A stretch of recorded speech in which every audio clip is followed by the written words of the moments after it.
시청자 여러분 안녕하십니까? 용감한 토크쇼 직설 원일입니다. 10월 고용동향 통계가 나왔습니다. 취업은 찔끔 늘었는데 실업이 조금 더 늘었기 때문에 전체 고용률은 좀 떨어졌고 실업률 역시 조금 올랐다가 핵심입니다. 특히 40대의 고용률이 떨어진 게 아픈 대목인데 돈이 가장 많이 필요한 40대 가장들의 일자리 문제가 그만큼 심각하다는 뜻입니다. 정부의 일자리 정책과 예산에 대한 보다 면밀한 분석이 필요한 시점입니다. 기업과 노동계의 현실과 주장 역시 귀 기울여 보겠습니다. 모든 가정의 최대 관심사 일자리의 모든 것. 오늘 직설을 통해 자세히 살펴보시겠습니다.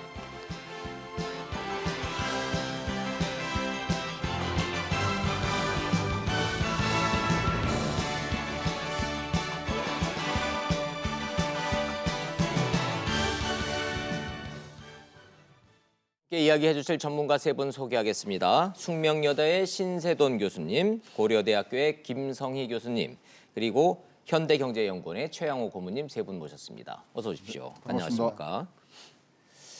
먼저 통계청이 발표한 10월 고용 동향 내용부터 알아보도록 하겠습니다. 취재 기자가 전화로 연결돼 있습니다.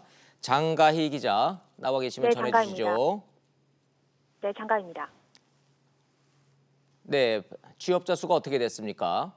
네, 통계청은 지난달 취업자가 2,709만 명으로 지난해보다 6만 4천 명 증가했다고 밝혔습니다. 취업자 수 증가폭은 올해 7월 5천 명을 기록한 이후 넉 달째 10만 명에 못 미쳤습니다. 산업별로는 도소매업과 숙박 및 음식점업에서 줄었고 특히 상대적으로 양질의 일자리라고 할 수 있는 제조업 취업자는 올 4월부터 7개월째 감소했습니다.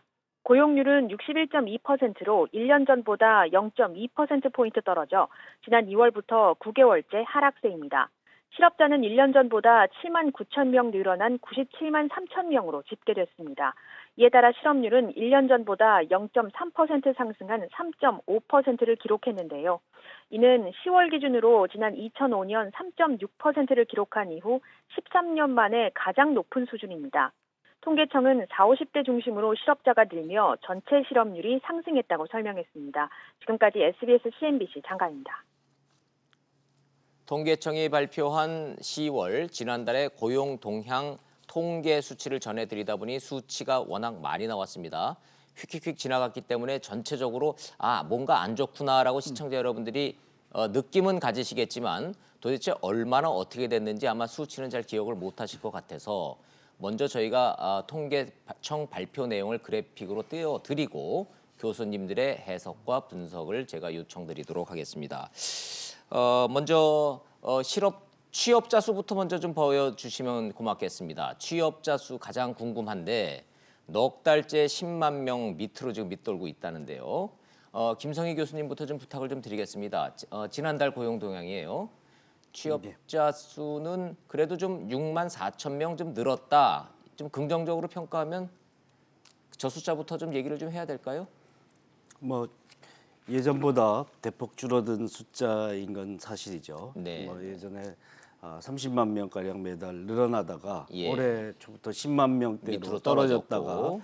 10만 명 밑으로 감소한 지가 이제 4개월째 되고 있습니다. 4개월째. 예. 이게 여러 가지 정책적 변수 때문이냐, 경기 요인이냐, 예. 아니면 우리 경제가 어떤 구조적 변동을 겪고 있느냐, 네. 고용 흡수력이 높은 제조업이나 이런 비중이 경기 부진 때문에 산업구조 조정 때문에 영향을 받기도 하는데 네. 그런 산업들의 비중이 상대적으로 감소하고 있고 네. 이게 이제 일자리 질의 변동하고 어떻게 관련이 있느냐 질적 개선이라는 얘기도 있는데 네. 양적 약화와 질적 개선이 동시에 진행되고 있는 네. 나름 긍정적인 해석을 할 수 있는 대목이냐에 대해서 논란이 여전히 있다라고 예, 생각이 드는데 해석의 영역은 제가 잠시 뒤에 다시 구체적으로 질문을 좀 드리기로 하고요. 저 수치에 대한 이 분석만 숫자와 그래픽만 놓고 보면 취업자 수가 2,700만 명 정도고 실업자 수가 97만 늘어난 것만 놓고 보면 취업자는 6만 명이 늘었고 실업자도 7만 명이 늘었으니까 플러스 마이너스 하면 시청자 입장에서는 실업자 수가 더 많구나. 결국 고용은 좀 계속 마이너스로 떨어지는구나. 이렇게 해석은 되는데 그 해석은 가능한 수치? 예, 통계입니까? 실업자 숫자는 10월 통계로 13년 만에 최저인 거고. 13년 만에 예. 최저. 예. 그런데 이제 쭉 추이를 보면 2월에 가장 높았습니다. 4.4%가 넘었다가 쭉 뭐 네. 유지되고 있는 수준이다. 조금 계절 조정 수치로 그러니까 일반 그냥 숫자로 보면 계속 떨어지고 있는 편인데요. 네. 근데 계절 조정으로 뭐 우리나라 이제 계절 변수에 따라 실업률이라는 게 변동폭이 크기 때문에 계절 조정을 해야 되는데 네. 그렇게 본다면 뭐 그냥 실업률은 그대로 유지되고 있다 이렇게 볼 수 있습니다. 그렇군요. 이게 최근 동향으로 보면 그런데 올해부터 취업자 수 증가폭이 대폭 감소했기 때문에 네. 그 실업자 수가 올해 초부터 계속 유지되고 있다고 하더라도 고용 약세 추세는 계속되고 있다. 예. 이렇게 볼 수 있겠죠. 네네. 교수님. 아까 신 이제 교수님. 앵커께서 이번 달에 취업자가 6만 4천 늘었고 네. 실업자는 7만 9천 늘었으니 숫자가 뭐 비슷비슷하니 네. 우리가 못 느낄 수 있는 부분이 있어요. 네네. 취업자가 늘었을 때 그 취업자는요 대부분 단기 일자리예요. 아하.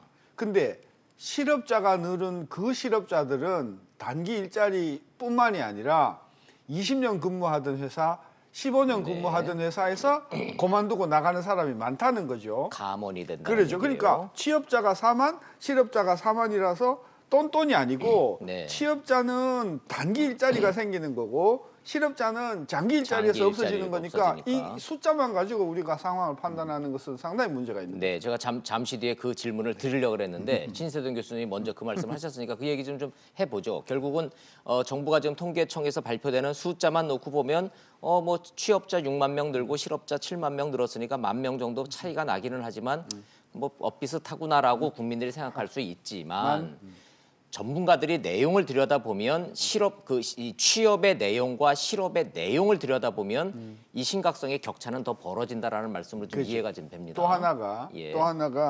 이제 우리가 취업자 수만 자꾸만 들여다 보니까 우리나라 근로자들이 얼마를 근무하는가 하는 부분에 대해서는 신경을 덜 써요. 근속 연수 말씀하시는 아니요. 겁니까? 일주일 동안에 근로시간, 근무하는 시간이요. 근로시간. 이번에 네. 통계 보니까요.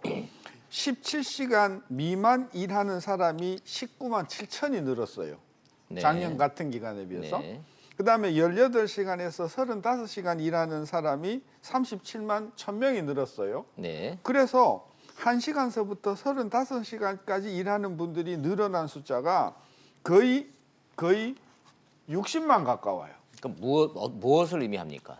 좀 수치는 제가 좀 근무 밑에 시간이 들었고요. 굉장히 35시간 미만 일하는 사람들의 숫자가 급격히 늘고 그러니까 단기 일자리들이 늘었기 때문에 그렇죠. 이게 풀타임 잡이 아니라 그렇죠. 알바생들이 늘었다는 말씀으로 알바생이거나 이해도 되겠습니까? 뭐 일시직이거나 예. 임용직이거나 이 그 소위 우리가 그래도 생활을 유지를 하려고 하면 네. 그래도 최소한 주에 한 40, 50시간은 일해야 되잖아요. 네. 그 40시간, 50시간 이렇게 많은 시간을 일하는 분들의 숫자는 줄고 예. 오히려 17시간, 35시간 미만에 일하는 사람의 숫자가 50만씩, 60만씩 늘어난다는 예. 거는 이 고용이 상당히 단기화되고 있다. 네. 이게 별로 좋은 현상이 아니라고 봅니다. 교수님 말씀을 이렇게 이해도 되겠습니까? 주변에 보면은 아침 8시에 출근해서 저녁 6시쯤 들어오는 이른바 풀타임으로 일하는 사람들은 줄었고 아침에만 잠깐 일했고 아니면은 오전에는 자다가 오후에 나가서 잠깐 일하고 또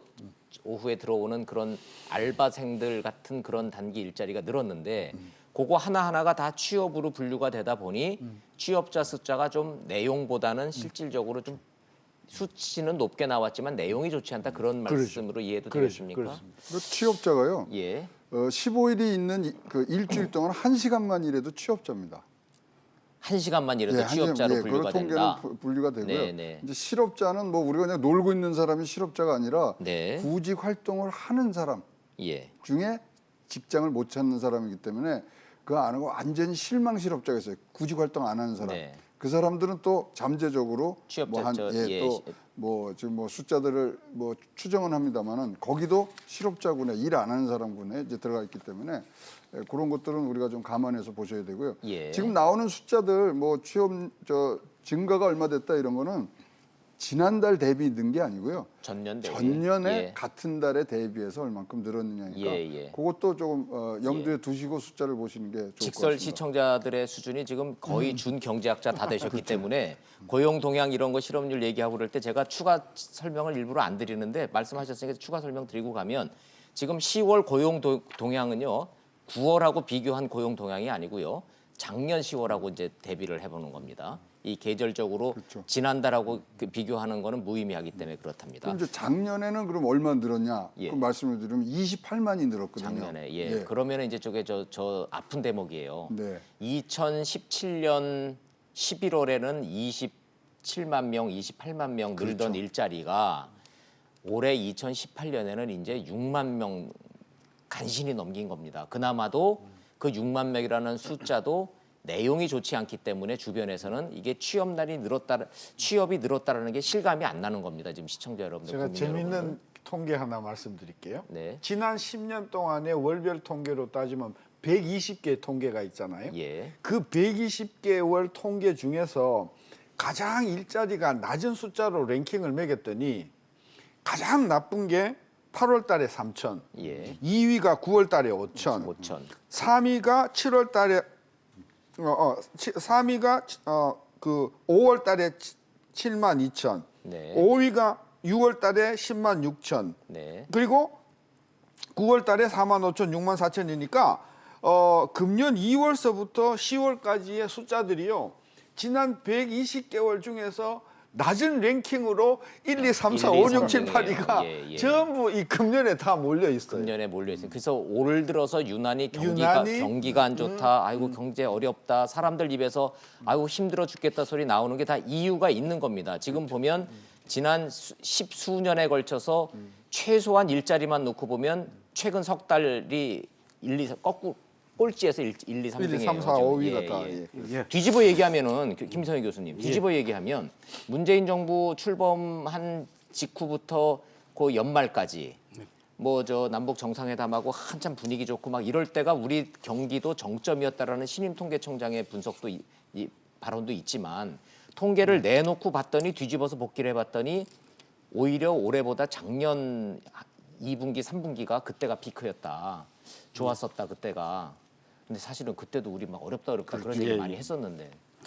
예, 뭐 요 고용 통계 관련해서 이제 침체세라는 것에 대해서 다 동의를 하는데요. 네. 예, 그런데 구조는 좀 잘 봐야 되는데. 예, 그래서 그 질문을 좀 드리려고 그러는데. 취업 시간 측면에서는 나쁜 추세가 보입니다. 그리고 제조업이나 건설업, 도소매 숙박업의 취업 시간 전체가 축소되고 있는 거는 네. 뭐 노동 시간 단축 때문이라고 얘기하기는 어렵고요. 300일 이상에만 적용되고 있기 때문에 그렇죠. 예. 예, 그게 아니라 조업 단축 양상이거든요. 예, 이게 경기가 안 좋아서 전체적으로 이 기업들이 중소기업들이 조업을 단축해서 그러는 거지 이거 뭐 근로시간 단축돼서 그러는 건 아니란 말씀이세요. 조업 단축의 양상이 또 다음에 이제 초단기 일자리라도 생계를 위해서 해야 된다. 그래서 단시간 일자리라도 고용되는 사람들의 비중이 점점 늘고 있는 추세는 네. 계속 되고 있거든요. 그리고 이 양상은 예의주시해서 봐야 되는데 반대 양상도 좀 있습니다. 고용보험 가입자 수가 증가하고 있는 거는 네. 이게 제도화의 효과라고 할 수 있죠. 포함되지 네. 않았던 사람이 포함되는 비율이 점점 높아지는 제도가 성숙되고 확충되니까 그렇지만 고용의 질의 한 측면일 수 있고요. 네. 임시직과 일용직은 줄고 있고 상용직은 늘고 있는 추세는 뭐 월에 따라 약간의 반등은 있지만 임시 일용직은 추세가 왔다 갔다 하는 경우도 있지만 전반적으로 하락 추세고 상용은 또 늘고 있어요. 쭉 늘고 있는 추세거든요. 그 반증에 되는 근거가 고용보험 가입자가 꾸준히 늘고 있어서 실제로 제가 통계를 봤더니 고용보험 가입자 수가 3.3%가 늘었더군요. 예. 전년 동월 대비해서 3.3%니까 43만 1,000명이 신규 가입을 했던데 예. 이건 무엇을 의미하는지 좀 설명을 좀 해주셔야 되겠습니다. 예, 고용보험 가입자 수가 늘어난 데는 제도 확충의 요인도 있습니다. 15시간 미만 중에서 네. 생업을 위해서 일하는 사람만 고용보험 가입 대상이었던 조항을 삭제했기 때문에 네. 15시간 미만자 중에서도 고용보험 가입하는 사람이 늘어나는 제도 확충으로 인한 효과가 있는데 네. 상대적으로 상용직이나 안정적인 일자리를 가진 사람이 고용보험 가입자가 많기 때문에 네. 그쪽의 일자리가 상용직이 늘어나는 추세와 예. 전반적으로 고용될 확률은 떨어지고 있어도 네. 고용되면 상대적으로 좋은 일자리 중심으로 예. 배치되고 있다라는 양상이기 때문에 질적 개선이 양적인 전반적인 악화 속에서도 질적 개선은 꾸준히 진행되고 있다 아하. 이렇게 볼 수 있겠죠. 정부가 말하는 고용의 이 양은 지금 늘지 않아서 고통스럽기는 한데 고용의 질은 좋아지고 있다라는 청와대와 기재부의 정부의 전반적인 설명의 핵심은 그거군요. 예, 예. 예. 아니, 근데요. 상용직의 네. 고용보험 가입 증가는 고용의 질적 향상은 분명히 이루어지고 있다. 자, 요 명제에 예. 대해서 한번 좀 그러니까 이제 상용이라는 차원에서 상용이 좋은 일자리냐 그 부분에 대한 논의는 뒤로 하더라도요. 지금 신규 취득자의 62%가량이 청년들입니다. 그렇죠. 청년들인데 이 사람들이 그 취득하면서 나온 업종별로 보면 제일 많은 데가 숙박 음식업이에요. 숙박, 상용직이지만 숙박 음식업이 청년들이 가서 좋은 일자리라고 할 수 있는가? 도소매업이 2등을 했어요. 네. 그러니까 저임금 업종의 신규 취득자들이 청년들이 지금 몰리는 현상이 또 지금 김 교수가 설명하신 거 이면에는 또 도사리고 있는 거죠. 아하, 그거는 또 그래서 다른 측면이네요. 상용에서 자기의 이제 직장이 안정되게 가는 것들은 좋지만 예. 과연 숙박업, 음식업, 예. 도소매 청년들이 청년들이- 과연 예.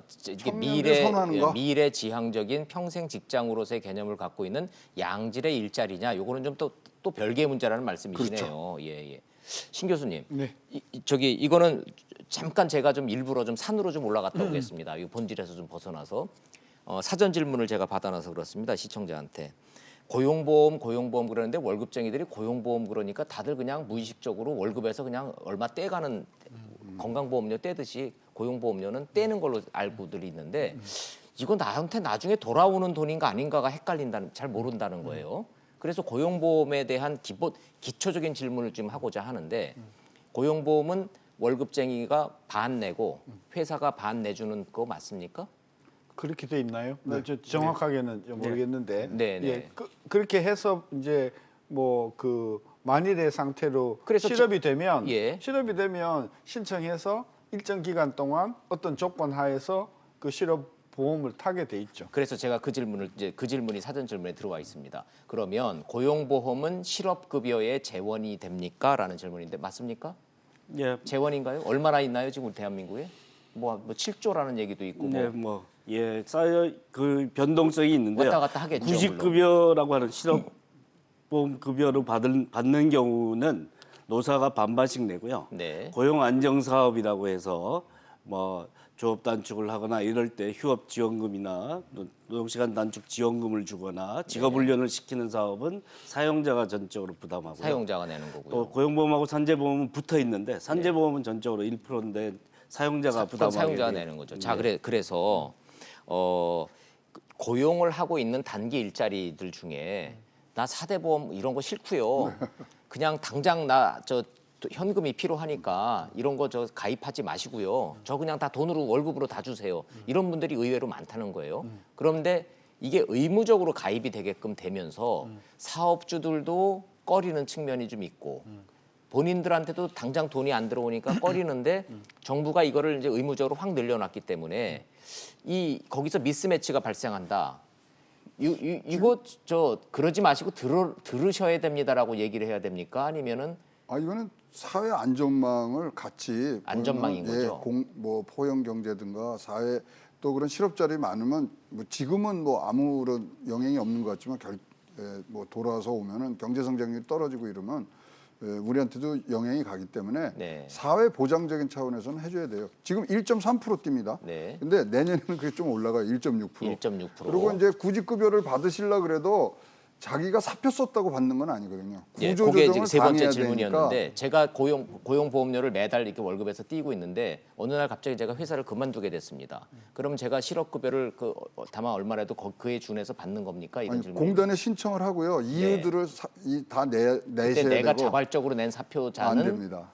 못 받는 거죠. 그리고 구직 활동을 또 하셔야 돼요. 그렇죠. 예, 그래서 이 고용보험료에 대해서 의외로 월급쟁이들이 좀 거부감이 좀 있다라는 질문을 좀 드리는 우리나라 겁니다. 이제 지금 그 고용보험 이제 사회적으로 필요에 의해서 필요하긴 안정된 한데. 사람들이 꾸준히 내줘서 네. 불안정한 사람에게 혜택이 가도록 그렇게 하는 되는군요. 설계도죠. 그런 방식으로 이제 이게 뭐 저 그만둘 일이 없는 대기업의 좋은 직장에 다니는 사람들이 많이 내주고 예, 예. 불안정한 직장에서 막 왔다 갔다 하는 분들한테 사회 안정망 차원에서 부의 재분배 차원으로 좀 이렇게 나눠 갖는 개념이군요. 그렇게 돼야 되는데 아직 제도가 충분히 확충이 되지 않아서 자발적 실업자에게 적용이 안 되는데 네. 자발적 비자발적이라는 경계가 애매합니다. 좀 그래서 뭐 비자발적 실업자로 해주고 하는 경우도 꽤 있는데 그러니까 저를 잘라주세요 이렇게 얘기한다는 거 아니에요. 뭐 그러지 않을 종업원들이. 경우에도 뭐 비자발적 사유로 하는 경우도 꽤 꽤 있고, 있습니다. 예. 그런데 자발적인 경우도 잘 안 되고 뭐 또 포함되지 않는 특수고용이나 이런 영역이 점점 확대되고 있는데 네. 그쪽에도 적용이 안 되고 예술인에 적용하는 문제, 그다음에 영세 자영업에 적용하는 문제 이게 지금 화두로 올라와 있습니다. 그렇군요. 과제로. 예, 예. 아이고 이거 뭐 더 들어가면 들어갈수록 좀 더 복잡해지고 어려워질 것 같아요. 다시 본론으로 좀 들어와서 신 교수님. 자, 고용보험 피가입자 수가 전체적으로 늘었는데 청년들의 고용보험 이율은 지금 얼마 되지 않는다. 그래서 결국은 이거는 청년 실업률과 직결된 문제라고 보시나요? 그걸 어떻게 해석을 하셔야 됩니까? 글쎄 신규 취득자 비율수는 지금 그래프 보시듯이 쭉 줄고 있어요. 전체적으로 추세를 보면 아 저건 줄어드는 추세가 맞는 것 같다는 생각이 들어서 여쭤보는 겁니다. 근데 그러니까 고용보험을 취득하는 사람이 신규냐 아니면 전에 했는데 잠시 또 빠져 있다가 다시 들어오냐 이 구분이잖아요. 예. 그런 면에서 보면 신규 취득자 비율이 준다는 것은 다른 말로 한 번 받았던 사람이 안 들어가 있다가 다시 들어오는 취득하게 되는 경우가 훨씬 더 많다는 것이죠. 결론적으로 지금 취직 시장에서 적어도 고용보험 시장에서는 새로운 난생 처음 이렇게 보험 시장에 들어오는 사람보다는 네. 이렇게 과거에 경력이 있던 사람들이 무슨 이유로 빠져나가 있다가 다시 취업하게 되면서 고용보험으로 들어오는 경우가 되게 많다 하는 걸 나타내주는 거니까 아하. 저게 무슨 청년 시장에 무슨 뭐 고용 상황이 좋아졌다 나빠졌다 이걸 말하는 것은 아니라고 보여져요. 그렇군요. 그 최고부님 뭐 아까 말씀 중에는 보면은 이게 지금 신규 취득자 수가 역대 최저래매요. 그렇죠. 고용보험만 놓고 보면. 네. 그럼 이게 고용 시장을 가늠할 수 있는 통계로서의 의미는 어떻게 설명이 가능하십니까? 그럼요. 이게 최저치라는 얘기는. 이제 신규가 계속된다는 건 일단 저 경력직이던 네. 뭐 진짜 인생 최초로 하던 그런 부분들이 취업이 돼야 고용보험료를 낸다는 그렇죠. 얘기죠. 그런데 취업자 수가 줄어드니까 고용보험 가입자 수가 최저치로 지금 계속 기록을 갈아치는 거죠. 전체 파이는 줄고 있다. 줄고 있다. 예. 아하. 그래서 그 부분들에 대해서 우리가 굉장히 지금 신경을 써야 되고요. 아까 지금 신세동 교수님 좋은 그 지적을 해주셨는데 이 경력직 위주로 간 거는 네. 결국 고용 시장이 어떻게 바뀌냐면요. 옛날엔 적성 위주로 뽑았어요. 옛날에 저 삼성 이런 데서 뭐 10,000명씩 뽑아갖고 교육시켜서 배치했잖아요. 그게 아니라 아 그러네요. 그러고 직무 봤더니 중심으로. 그룹 차원에서 다 일단 막 한 10,000명 뽑아요. 그렇죠. 그래서 그 안에서 막 자기들끼리 이제 예, 계속 연수도 하고. 예. 그래가지고 나눠요. 그래서 네. 너는 삼성전자, 너는 삼성물산, 그렇죠. 뭐 너는 뭐 어디 이렇게 보냈는데 요새는 물산의 수출 담당 직무 중심으로 사람들을 뽑기 시작하게 고용 시장이 완전히 바뀌었어요. 아 그렇군요. 그러니까 취업이 경력직이- 맞춤형으로 바뀌었네요. 그렇죠. 취업 준비가. 아니 회사에서도 필요한 사람이 이런 예. 능력을 가진 이러한 스펙의 사람을 뽑는 거예요. 그냥 옛날에는 화려하게 학교 다닐 때 스펙만 갖고 가는데 이제는 네. 일에 관한 직무형 이 취업 시장으로 지금 바뀌고 있습니다. 그럼 갑자기 떠오르는 질문. 그러면 경력직들이 이렇게 이직하고 그럴 때 더 유리해집니까? 아니면 신규 젊은 이 대학 졸업자들이 더 유리해집니까? 저보고 좀 지금은 경력자들이 훨씬 경력자가 더 더 유리하다. 우대받고 유리한 상황입니다. 경력자가 유리해진다는 얘기는 지금 대학 졸업해서 첫 취업을 시도하는 젊은이들한테 고용 절벽으로 가는 거 아닙니까? 예, 안 그래도 새로 신규 채용하는 비율이 점점 떨어지고 있지 떨어지는 않습니까? 이유가 그런 그거군요. 상태에서 경력직 위주로 채용하고 있기 때문에 청년의 실업난 뭐 더 심각해지고 있는 거죠. 네. 그래서 사실은 좀 다른 시각에서 보면요. 옛날 뭐 고도성장기에는 대규모로 뽑아서 자기 인력으로 육성을 했는데 네. 인력을 육성하는 기능을 안 하고 아, 사실 시장에서 이미 길러진 사람들을 갖다 쓰는데 예, 예. 사실 사회적으로는 사실 기여라기보다는 기업들이 이제 인력을 새로 육성하고 새로 뽑아서 새로 육성해서 길러내는 것이 사실 바람직한 고용을 늘리는 중요한 방법인데 이미 만들어진 사람들만 갖다 쓰겠다라는 것은 누가 육성을 하느냐. 이게 그렇습니까? 문제가 될 수 있습니다. 아 그렇습니까? 근데 요거는 좀 한 발 좀 더 들어가서 좀 다른 분들 의견 신 교수님 거기에 대해서 어떻게 생각하세요? 기업이 아무것도 모르는 완전히 그냥 생짜 이 학생을 뽑아가지고 가리켜서 고용해서 계속 키워 나가는 시스템과 과거 저희 때처럼 다 스카웃 위주로 해서 이렇게 다 경력자들 중에서 잘하는 사람을 이렇게 뽑아서 해서 사회적 비용을 줄이는 시스템과 전체적으로 보면은 이거 뭐 어느 게 좋냐 나쁘냐를 떠나서 대세는 네. 경력직 쪽으로 가는 게 대세죠. 대세입니까? 대세입니다. 그러니까 미국 같은 경우도 보면 제 기억이 나는 게 20년, 30년 제가 대학을 졸업할 때쯤 되니까 전부 경력만 뽑는 거예요. 네, 네. 그럼 우리 신입 직원은 경력을 어디서 구하냐 뭐 이런 고민을 제가 30년 그렇죠, 전에도 예. 했는데 그런 문제도 있고요. 즉 그 키워서 들어가는데 막대한 비용이 들고요. 네. 따라서 회사로서는 그 비용 들이고 그다음에 급여 줘갖고 하느니 차라리 조금 더 급여를 주고 확실하게 검증된 사람을 뽑는 게 훨씬 더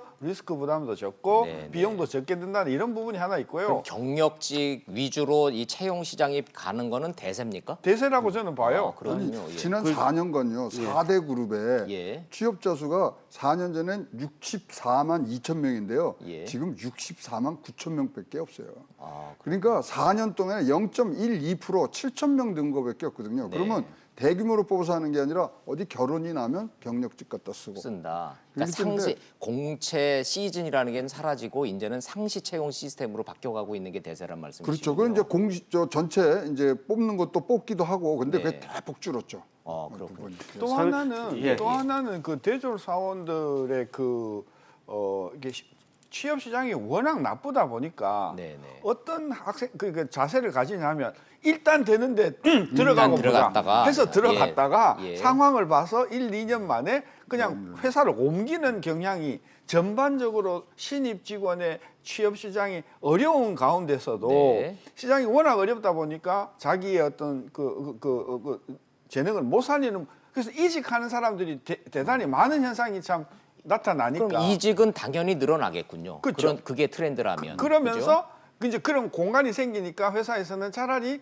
4, 5년 경력을 가지고 있는 사람한테 급여를 조금 더 주고 뽑는 뽑는 게 게 낫다. 훨씬 더 안정성 차원에서는 좋다. 이런 차원에서 그러면 예. 그럼 그 말씀인즉슨 그게 대세로 굳어진다면 신입 대졸 사원을 뽑아서 교육시켜서 훈련시켜서 하는 그런 사회적 비용은 오롯이 중소기업의 몫이고 중소기업이 사람 키워놓으면은 대기업은 일 잘하는 사람 착착착착 뽑아가서 가면은 전체 노동시장으로 봤을 때는 이게 바람직한 현상입니까? 아니면 이게 이제 그 부분은 좀 의문이 산업구조 생기네요. 고도화되면 이제 경력직 중심으로 뽑는 풍조가 생기는 거는 당연합니다.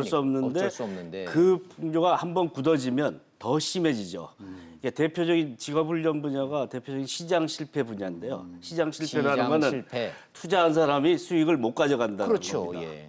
그래서 누구도 투자를 하려고 하지 않습니다. 네, 네. 그래서 인적 자본의 투자를 굉장히 좀 소극적으로 생각하게 되는 풍조가 만연하게 되는 거죠. 네, 그래서 사람을 키워서 뭔가 우리에게 좋은 인재로 만든다 이런 예, 생각은 예. 안 하고 예. 어디서 잘 가져다 쓰는 게 그것을 그래서 시장 지배력이 있는 뭐 독점적인 재벌 대기업일수록 그런 걸 쉽게 할 수 있는 것이죠. 쉽게 하죠. 그렇게 되면 점점 더 안 하게 되는 뭐 그러게요. 신규 채용도 네, 네. 억지로 하지 않으면 안 되는 상황까지 가는 그렇게 흘러가고 있죠. 그래서 저희가 통계를 찾아봤더니요. 중소기업의 80%가 올해 하반기 채용 계획이 없답니다. 또 하나 재미있는 현상이 말입니다. 한 30년 전에는 대한민국의 모든 대기업들이 동시에 채용을 했어요. 맞습니다. 예. 못 가게 예. 확보하려고. 제가 딱 그 세대입니다. 근데 예. 지금은 규모도 작지만 예. 예를 들면 삼성이면 삼성, LG면 다 이렇게 LG가요. 엇갈려요. 계열 전체로 뽑질 않고요. 예. 아주 세분화해서, 회사별로 세분화 예. 된단 말입니다.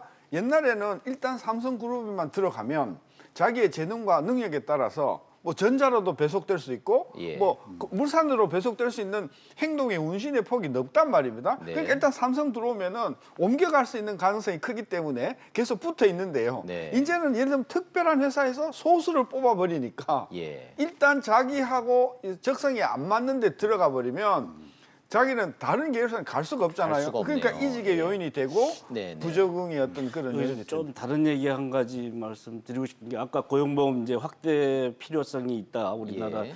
좀 제한적으로 설계돼 있어서 사회 안전망 기능을 충분히 못 한다라는데 가장 중요한 문제 하나가 지금 청년들 네. 최초 구직자들이 적용이 안 됩니다. 생애 첫 취업자들. 예.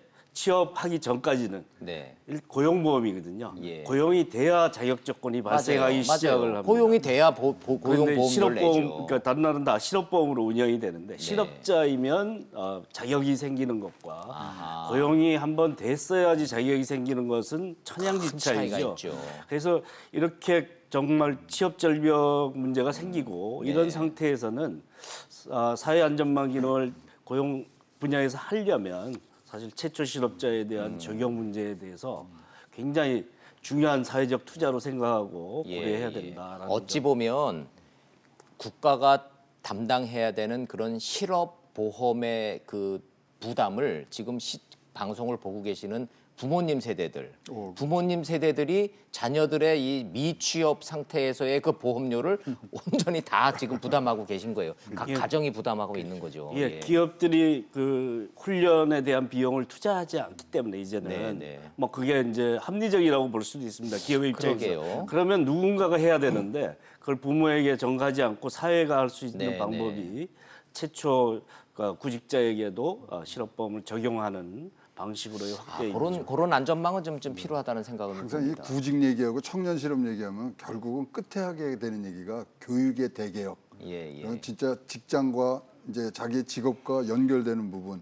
네, 이것까지 다 가게 되더라고요. 그래서 예. 이 청년 실업 문제가 단순한 청년 실업 문제가 아니고 교육을 어떻게 바꿔서 그것이 우리의 산업의 또 접목이 예, 되느냐. 항상 여기까지 꼭 가게 돼요. 맞습니다. 예. 예를 들면요, SK 같은 데서 뭐 15조 투자해서 34만 명이 고용 효과가 있다고 뭐 이런 발표들 네, 자주 네. 들으시잖아요. 이천에 라인 하나 세우는 거거든요. 그렇죠. 라인 반도체 예. 라인. 이천 총 인구가 22만이에요. 34만이 들어갈 수가 없어요.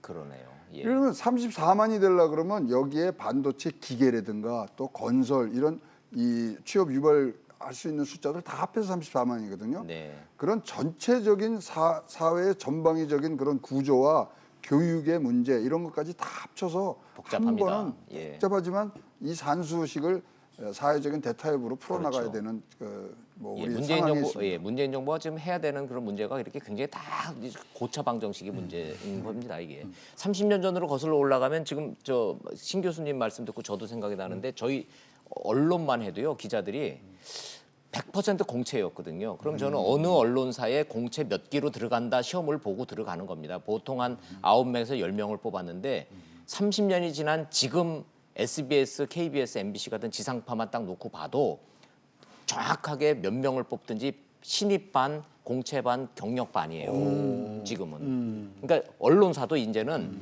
10명을 다 신규로 뽑아서 교육 훈련시켜서 기자로 쓰는 게 아니고 다른 언론사에서 일 잘하는 친구들을 스카우트 개념으로 경력직으로 모집하고 절반 정도만 공채로 하는 게 이게 트렌드인 거 보니까 취업 준비하시는 분들은 그 한번 잘 생각해 보시고 일단 어디 들어갔다가 경력으로 옮기시는 것도 방법 아닐까 싶기는 해요. 이게 이제 트렌드라 그러니까. 학생들이 저한테 이제 취업 상담 많이 오는데요. 예. 저는 첫 번째가 졸업을 빨리 해라. 아, 빨리 사회에서 배우는 것이 훨씬 많고 네, 사회에서 이제 뭐 경력을 쌓는 게 취업의 더 지름길이고 그 이제 그렇게 못하는 사람들이 있잖아요. 또 그것도 네, 네. 안 되면은 그래서 요새 유행하는 게 이제 인턴. 인턴 학교 다니면서 인턴한 것들에 대한 경력과 이런 뭐 얻은 지식들을 좀 쳐주기 때문에 또 인턴 경쟁이 무지하게 심한 인턴 거예요. 경쟁 세죠. 예, 그래서 예. 이제 이게 맞물려서 돌아가는 겁니다. 네, 네. 맞습니다. 자, 좀 얘기를 좀 저 고용 동향 통계 얘기를 하다가 좀 그 이 취업 노하우까지 이제 교수님들이니까 이제 가봤습니다. 뭐 인턴이든 뭐든 뭐 어디든 들어가면 부모님들 입장에서는 본인들한테야 다행스러운 일이죠. 근데 한 가지 지금 통계 중에 제일 아픈 대목이 좀 하나 있어서 이건 짚고 좀 가야 되겠습니다.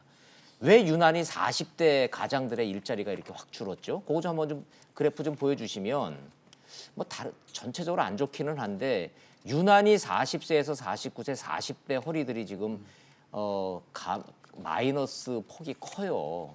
요거 뭘 의미하는 거고 요거는 어떻게 대처해야 되는지 한번 전문가들 의견 좀 여쭤보겠어요. 신 교수님, 네. 요거 좀 제일 아픈 대목이죠. 그렇죠. 정부로서도. 뭐 제일 그렇죠. 가장 근본적인 문제죠. 아직 애들은 대학 졸업 안 했던 나이고. 40대, 특히 30대, 특히 40대 경우에 따라서는 월별로 50대도 많이 빠지는 달이 있거든요. 예. 근데 40대, 50대 좀 넓게 봐서 30대, 50대 이 인구가 취업자가 준다는 것은 중년층. 네, 예. 이분들이 가정을 가지고 있고 아직도 자녀 교육시켜야 되고 아파트 예. 빌린 돈도 갚아야 되고 이런 분들은 다 단기직이 이자도 아닐 내야- 거란 네, 말이에요. 이자도 이분들은 내야 다 되고, 예. 주에 최소한 50시간 일하는 분들일 거란 말이죠. 그렇죠. 이런 분들이 한 명이 취업자가 준다는 것은 아까 단기 일자리 뭐 10명이 느는 것보다도 더 무거운 어떤 그 중압감을 주는 것 아닙니까? 네, 저는 네. 한국 경제의 말하자면은 실물 경제의 뿌리가 흔들린다라고 하는 게 바로 40대, 50대의 취업자 수가 준다는 것이다. 예, 다시 예. 말하면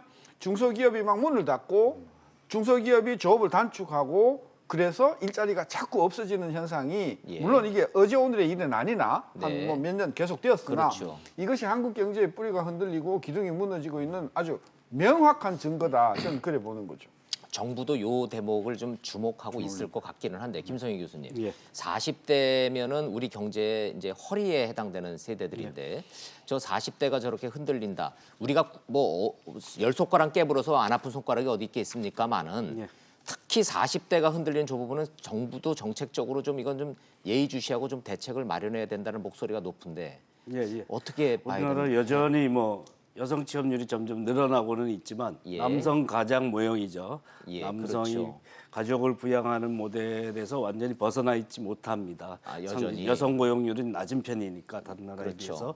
그래서 40대 남성에서 줄고 있다. 지금 40대 남성 가장들이 흔들리고 있는 예, 겁니까? 그렇죠. 아, 그리고 그렇군요. 특히 이제 상대적으로 양질의 일자리라고 하는 제조업 쪽에 구조조정, 조선 자동차 구조조정의 여파로 네, 이제 네. 부품사까지 쭉 영향을 주기 때문에 아, 지금 자동차 산업이 흔들리니까 1차 밴드, 2차 밴드 중소기업으로 내려가면서 가장 돈을 많이 벌어야 될 연령대인 40대부터 지금 감원이 이루어지고 있다. 이렇게 봐도 될까요? 군산에서 이제 GM에서 10,000명 가량이 구조조정이 되면 됐는데 부품 업체까지 연쇄 효과는 10만 맞아요. 명이 넘어가는 맞아요. 거니까요. 15만이라는 통계까지도 예, 나오더군요. 예. 예. 그럴 조선업의 여파는 이제 오래됐죠. 오래됐죠. 계속 예, 그게 거의 몇년 진행형이고 됐고, 예. 뭐 회복이 된다고 하더라도 해양 부분에 고용을 했던 곳은 다 해결이 안 되고 조선 쪽만 뭐 회복은 되고 있다지만 고용 문제에 대해서 굉장히 소극적으로 대처하고 있으니까 일단 중소조선사는 여전히 어렵고 예, 예. 그래서 제조업에서의 여파가 상당히 크다. 예. 두 번째는 이제 도소매 음식 숙박업 쪽에서 주는데 네. 이걸 연결이 돼 있지 않기 때문에 정확하게 어떤 취업자에서 40대 가장이 줄었는지는 정확하게 얘기하기는 어렵습니다. 네. 연관시켜서 해석할 뿐인데 네, 네. 예, 도소매 음식 숙박업 쪽이나 이쪽에서 줄고 있는 비중에서도 40대 예. 자영업이나 고용인 중에서도 줄고 있을 것이다. 예, 라는 예. 점에서 여기에 우리나라의 취업 구조의 변동하고 있는 거구나라고 할 수 있는 느끼는 것인데 그 중에서도 이쪽이 이제 특히 줄고 있는 것은 좀 위험한 시그널이죠. 예, 신호이다라고 할 수 시그널인 있겠죠. 거예요. 그런데 예. 청년 측에서 또 고령층에서 고용이 늘고 꼭 좋은 일자리로 느는 것은 아니기 때문에 그러네요. 바람직하지는 않지만 여성과 청년 고령층은 늘고 예, 예. 중장년에서 줄고 있다. 이 추세는 예, 우리나라 고용 구조 전반의 약세 현상을 상징하는 모습이다라고 볼 수 근데 있겠죠. 10월 달 통계 보면 김 교수님 말과 틀려요. 10월 달 통계에 보면요. 네. 남자 40대가 6만 9천이 줄었고요. 예. 여성 40대가요. 8만 3천이 줄었어요. 그 얘기는 그러니까 뭘 여성도 의미를 줄고 할까요? 여성도 남성이 줄고 줄은 남성도 거예요. 준다. 그러니까 40대는 대부분 보면은 제 생각에는 부부가 다 일하는 부부가 꽤 많은 세대가 전 요소될 거라고 보는데 네. 남편이 잘리거나 예. 부인이 잘리거나. 잘리거나 이렇게 되는 경향이 많고요. 예, 예. 그다음에 특히 50대가 지난달에 마이너스 2만 6천 명이 남자에서 없어지니까 네. 그걸 누가 메꿨냐면 여성이 50대가 메꾼 거예요. 그렇죠. 그러니까 50대 예. 남편이 실직이 하니까 이제 50대 남성이 여성들이 다 취업 전선에 하니까 뛰어들었다는 그러니까 얘기죠. 여성이 나가서 이제 그래서 50대 여성이 특히 50대 60대 여성이 예, 그 예. 취업자가 늘은 것은 아까 우리 경제가 지금 아까 말한 허리 그러니까 제조업뿐만이 아니고 도소매나 이런 풀타이머들이 경쟁력이 없어짐으로 직장을 잃으니까 예. 이것들이 이제 40대 50대 남녀 불문하고 40대 50대 인구가 그러네요. 많이 취업을 여성 취업률이 전반적으로 늘어났다는 얘기죠. 근데 이제 40대 여성까지 동반 하락한 것은 어느 분야에서 어느 직종에서 일어났는지 잘 봐야 되긴 하는데요. 네. 그 연결 자료까지 주는 것은 아닌데 예상을 하자면 서비스업 부분에 동반 하락할 수 있는 방법은 자영업자이고 무가족 종사자일 수 있습니다. 아하. 고용원이 없는 자영업이 계속 줄고 있는 줄고 추세인데 있으니까. 거기서 예. 자영업자인 40대 남성이 줄면 같이 일을 하는 무가족 종사자인 40대 여성도 줄 수 있는 거죠. 말씀인 즉슨 종업원 없이 부부가 그냥 예. 가족 경영으로 해오던 자영업자들 숫자가 지금 급격히 줄고 있기 때문에 그런 경우에는 남자도 줄고 여자도 줄는 거죠. 그리고 이제 통계상으로는. 제조업 분야나 뭐 어떤 서비스업이 아닌 자영업이 아닌 임금 노동자 중에서 줄은 추세를 예. 어떻게 볼 것이냐 요거는 사실 정확하게 이제 아주 세분화돼서 해석하기는 좀 어렵습니다. 현재 근데 정부 상황은. 쪽에서는 네. 늘 고용원이 있는 자영업자가 늘었다. 지난달까지 그거 가지고 되게 예, 강조 많이 했죠. 했어요. 강조 이번 많이 달 했죠. 보세요. 이번 예, 달은요. 고용이 있는 자영업자도 4천이 줄었어요. 그러니까 이제 지난 몇 달 동안의 추세를 보면 고용원이 있는 자영업자 수가 그동안 증가한 것은 맞는데 네. 그게 계속해서 쪼그라들더니 지난달에는 드디어 이제 네, 줄기 3만 시작했다는 4천이었고 증가했고요. 드디어 이번 달에 4천 줄었어요. 다음 이게 달에. 그 문제 맥락은 최저임금 탓으로 자영업이 준다 이 얘기에 대한 얘기에 뭐 그러면 고용원이 있는 자영업이 줄었어야 될 텐데 왜 고용원이 없는 자영업이 막 계속 주느냐 예. 이에 대한 반발이지 뭐 그렇죠. 그것이 정부의 설명은 예. 최저임금 자체에는 죄가 없습니다. 그 얘기를 하고 싶었던 아니 거겠죠. 그걸 연장하면 이렇게 변명할 수도 있는 거잖아요. 뭐냐면 경기가 좋으니까 자영업을 하는 사람들이 많이 생기는 거 아니야. 네, 이렇게도 네. 변명을 할 수 있는 여지가 있는 거였어요. 예, 이게 예. 최저임금만 가지고 이야기하는 그러니까 게. 신 교수님 말씀의 요지는 최저임금의 여파가 쭉 나와가지고 이제 드디어 고용원이 있든 없든 자영업에 타격을 주는 것이 통계로 나타난다는 그렇죠. 말씀이신 한국 경제가 거죠. 계속해서 쪼그라드는데 예. 그런 자영업의 감소라 그러지만 그거는 퇴직하는 게 아니고요. 폐업하는 거예요. 자영업들은요. 폐업은, 그렇죠. 이거는 더 충격이 망해서 문 닫는 거죠. 예, 충격이 더 오는 거고요. 지금 사실 우리가 뭐 이번에 KDI에서는 이번 달에 마이너스가 나온다고 발표를 했었어요. 2만 천 정도가. 네네. 그럼에도 불구하고 지금 6만 5천까지 갈 수 있었던 것은 사실 우리가 좀 재정 중독이 돼 있거든요. 그래서 세금으로 만든 일자리가 9월 달엔 13만 개인데 지금 뭐 보건 그다음에 사회복지 서비스업 이런 것들에 요번 달에 늘어난 거 보니까 거기는 15만이더라고요. 예. 그래서 지난달에 4만 5천 개, 올해 요번 달에 6만 5천 개, 2만 개 차이는 재정으로 지금 확대적 재정으로 지금 저기도 나옵니다만 15만 예. 9천 명이 지금 늘어났지 않습니까? 예. 저것은 뭐 100% 지금 세금으로 가는 거기 때문에 예, 지금 이 세금으로 재정으로 어디까지 버텨날 갈 수 있느냐 이것도 지금 우리 네. 고용 동향에서의 굉장히 깊은 그- 고민이 쌓여 있습니다. 저희 요 의견은 이제 뭐 동의하기 좀 어려운데요. 사실은 그러니까 새로 재정을 그러니까 원래 새 재원이 투입되는 게 네. 공사립 불문하고 교육 서비스업은 다 투입이 되는 거죠.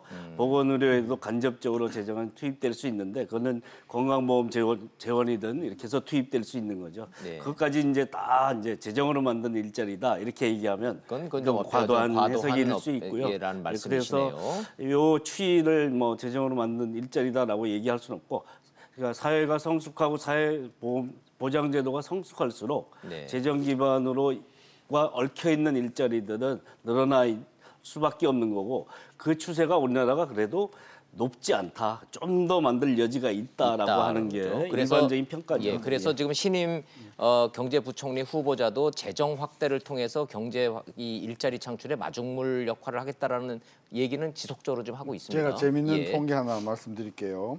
박근혜 정부 당시에 공공행정 부분에서 평균적으로 작년에 비해서 3만 정도가 공무원이 늘었어요. 그렇죠. 문재인 정부가 들어오고 나서 작년 8월, 9월서부터 8만, 9만, 10만까지 쫙 늘었습니다. 네. 아니 공약은 81만 명 그러니까 늘리겠다는 게 작년 공약이니까. 8월, 그러니까 집권하고 나서부터 공공 부분의 행정 그 부분에 늘었죠. 8만, 9만 늘었죠. 예, 늘었습니다. 예. 그로부터 딱 1년이 지났습니다. 네. 왜냐하면 그 작년 7월, 8월이니까 지금 그렇죠. 금년 7월 딱 그죠? 예. 숫자가 얼마 늘어난 줄 아세요? 2만 늘었어요. 2만 명. 그러니까 작년 초만 하더라도 공공 부문에서 8만 9만씩 늘었잖아요. 그때는 그거 황당했는데. 늘었는 것에 비해서 1년쯤 지나니까 이게 팍 쪼그라들었죠. 예, 증가폭이 이제 줄어드는 2만이에요, 2만. 예, 예. 그래서 이 공공 부분에서 아무리 문재인 정부를 하더라도 예. 내년도에 계속 늘릴 수는 8만씩 전년 동비로 늘릴 수는 없을 거다라고 거다. 하면 재정을 지금 아무리 공공부문하고 확장해도. 그렇죠. 공공 부문하고 사회 간접 서비스에서 지금 15만이 늘었잖아 이번 달에. 내년 요때쯤 되면요, 요 놈의 기저 효과 때문에요, 요 부분도 2, 3으로 확실히 줄어버릴 것이다. 네, 그러면 네. 내년 요맘쯤 되면 그동안 일자리를 그나마 만들어 오던 공공행정하고 사회 간접 서비스에서도 예. 이제는 더 이상 증가할 수 없게 되면 이제는 뭐 확실히 고용이 아하. 그래서 고용 시장이 점점 개선될 거다라고 하는 이 정부 전망에 대해서는 약간 회의적인 시각을 좀 갖고 계신 것 같아요. 요 질문으로 한번 가보겠습니다. 저희가 40대가 위험하다, 40대 허리가 좀 고용이 줄어든 거를 걱정을 하다 보니까 연령대별 고용률 현황에 대한 통계 수치를 다시 보여드리면서 추가 질문을 좀 해보겠습니다. 가운데 허리인 40대, 50대가 지금 줄어든 거는 지금까지 말씀을 드렸고 그 분석했습니다. 희한한 거는요. 맨 오른쪽 한번 봐주십시오, 시청자 여러분. 60세 이상 0.2%포인트가 올랐어요. 자, 그러면 40대는 지금 줄었는데 60대 고용자는 늘었다. 이 현상은 어떻게 설명을 해야 됩니까? 단순히 뭐 이제 사회 임대업이라든가 이런 관리라든가 지금 보니까 어디에 많이 들어가셨냐면 단순 노무에 25%, 기능 기계 조작에 22%, 그다음에 서비스업에 22%이 정도 되니까요. 예. 진짜 굉장히 단순한 그럼 뭐 우리나라 저 노인 그 빈곤 이 문제가 굉장히 심각한데 예. 생계형으로 지금 들어가서 일하시는 그러면 분. 이제 지자체 그 길거리에 있는 그렇죠. 화단에다 물 주기, 네, 뭐 담배 공공사업, 꽁초 줍기. 네, 공공사업에 지금 투입된 걸로 봐지고요. 아, 그럼 공공 일자리 결국은 저 그 노인층 60세 이상의 노인층 그 일자리 늘어나는 것도 공공 분야에서의 단기 일자리 증가로 보시는 그렇습니다. 지금 건가요? 평균 15만 개가 지금 뭐 계속 돌아가고 있으니까요. 예. 저 부분에 그 뭐 영향력이 큰 것 같고요. 재정으로 일자리 늘린다는 같은 맥락으로 말씀하시는 거죠? 네, 그렇습니다. 저 연령대의 증가는. 네. 저 김 교수님도 그 부분은 동의하시는 건가요? 이게 뭐 그게 재정으로 늘렸든 어떻게 했든 더 중요한 문제를 생각해봐야 될 근데 것 노인 같거든요. 빈곤층 생각만 하면 예. 느는 건 좋은 현상 아닙니까? 노인 취업이 늘어나는 거는 아픈 문제죠. 사실 노인들은 쉬셔야 되는데 예. 아, 일을 해서 생계를 해결할 만큼 우리나라 사회 안전망이 보장제도가 없으니. 성숙돼 있지 않았고 그 혜택을 받지 못하고 있다. 예. 이제는 자녀가 부양하기도 힘든 세대잖아요. 자녀들도 살기가 힘든 상황에서 네. 노인들이 스스로 해야 된다. 또 독거 노인도 굉장히 많고 예. 빈곤율, 자살률이 OECD 높죠. 평균의 예, 3배입니다. 예. 노인 빈곤 문제도 탁월한 심각한 문제죠. 일이죠. OECD 예. 전체에서. 그래서 사실 굉장히 아픈 대목으로 생각해야 될 문제라고 생각합니다. 늙어서까지 일을 해야지만 입에 풀칠을 할 수 있는 상황으로 내몰고 있는 문제에 대해서 우리가 아무런 대책도 별로 없다. 네. 그나마 단기 일자리로라도 일을 해서 생계를 영위할 수 있도록 하는 예. 그런 공공근로 모델이 IMF 직후에 생겨난 그런 모델이 아직까지도 그 외에 별로 방책이 없다라는 식으로 가고 있다라면 문제라고 생각하죠. 그거 말고는 지금 대안도 없죠. 지금. 그러니까 예. 아니 저는 그러니까 한동안 청년 엄청나게 관심해가지고 했잖아요. 예. 뭐 그러니까 청년 실업자 대책이 나왔잖아요. 효과 네. 없잖아요. 네. 이제는 뭐 60대 이상의 취업 가지고 이야기를 하는데 제 질문은 왜 40대, 50대 실업자가 누는 부분에 대해서 왜 정부는 노령층에 대해서 투입하는 만큼의 신경도 안 써주시는가? 저는 네, 그걸 네. 좀 형평성 있게 좀 대책을 했으면 좋겠다는 말씀. 저도 같은 맥락인데요. 예. 자, 60대 내려서 그럼 생계형으로 가는 부분들에 우리가 도움을 준다면 그거는 복지예요. 그렇죠. 복지고 복지죠. 그러면 60세 이상의 노인들이 일하는 것까지 다 넣어서 우리 고용 통계를 잡아요. 그래서 고용이 늘었니 빠졌니예요. 저런 숫자 낼 때 그러면 40대, 50대 아주 핀셋으로 거기에 중점적으로 하든가 60대를 빼서 60대에서 15만 명 늘었단 말입니다. 그럼 이번 달에는 마이너스 9만 명이란 말이죠. 예, 예. 그렇게 해서 우리가 진짜 진단을 잘해야지만 이것이 올바른 정책이 나오는데 지금 뭐 숫자 신세도 교수님하고 계속 우리가 의문 갖고 있는 게 농촌도 막 지금 막 늘어요. 네. 왜 늘죠? 공공 분야들은 단순 노무직에 이게 우리나라 고용 통계를 뭐 이 오도할 수 있는 부분들 다 넣어서 지금 계산을 하고 있어요. 농어촌에서 지금 이게 늘어나는 통계는 이거는 허수일 가능성이 있다고 보시는 거네요. 아니 그러니까 이해를 못 하겠어요. 왜 느는지에 대해서 물어봐도 답은 잘 안 해주고 아니 전문가이신 저 교수님들은 최고모님이 이해를 못 하시면은 국민들이 통계청에 원자료 달라 그래도 안 주고요. 계속 줄었거든요. 예. 계속 줄었는데 지난달에 5만 7천, 이번에도 5만 7천 숫자가 똑같아요. 예. 물론 저는 그 농촌 그 농업 인구라는 게 저는 아주 단기 일자리라고 생각해요.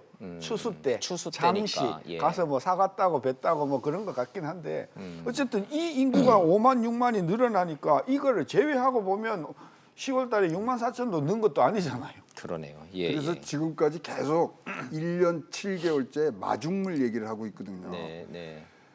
펌프할 때 마중물 두세 번만 넣으면은 물이 나와야지 그게 되는 거 아닙니까? 그러면 펌프가 고장내 이렇게 마중물을 많이 넣었으면 펌프가 고장났든지 밑에 예. 저수원이 없든지 그 진단을 하시래요, 그죠? 네. 민간에서 일자리 창출 능력이 지금 없어지는 거에 대해서 무슨 조치를 했느냐를 한번 돌이켜 보시면 자, 예, 알 예. 수가 있을 겁니다. 아니 뭐 굉장히 정확한 문제를 그 중요한 문제를 해주셨기 때문에 그 통계를 한번 좀 보여드리겠습니다. 민간에서 일자리를 창출을 해줘야 되는데 그 민간의 일자리 창출의 80%는 중소기업의 영역이라는데 중소기업의 올해 취업 계획을 물어봤더니 80%가 세상에 믿기지 않게 없답니다. 82.9%가 안 뽑는다는 겁니다, 그냥. 아니 그러면은 도대체 뭐 청년이고 중년이고 노인이고 간에 연령층을 떠나서 아니 뽑아야 뭘 뭐 취업을 준비를 하든 뭐 어디 이직을 그리고 하든. 저기 계획에 17%가 있잖아요. 예. 저거 있는 것도요 추가된다는 건지 아니면 빠져서 없는 것을 충원한다든지 이 충원하는 부분도 건지, 모르는 거예요, 그것도 사실은. 뭐, 그것도, 저는 그래서 예. 저 통계도 있다 17.1%도 저게 요거 저 이기 경제팀의 제일 큰 숙제가 바로 요 부분인 것 같은데 그 무슨 뭐 뾰족한 수는 없겠지만 하여튼 요 대목은 좀 아프더라도 우리 이기 경제팀이 좀 잘 보시면서 대안을 좀 마련해 주셨으면 좋겠습니다. 제가 저 이기 경제팀 출범도 안 했는데 이제 막 출범했는데 대안이 뭐냐고 묻기는 좀 너무 좀 죄송한 측면이 좀 있어서 잘 하시겠죠. 요거 하나만 좀 제가 여쭙겠습니다. 마지막으로 이낙연 총리가 나셔서 눈에 띄는 대안 제시를 하셨는데 좀 노동계하고 치열하게 지금 이것 때문에 좀 싸우고 있어서요.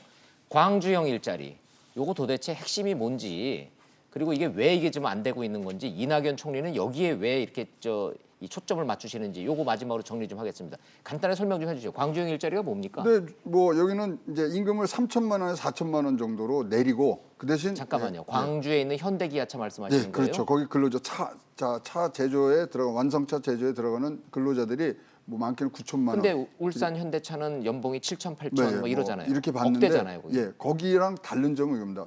3천, 4천만 원의 일자리를 내려라.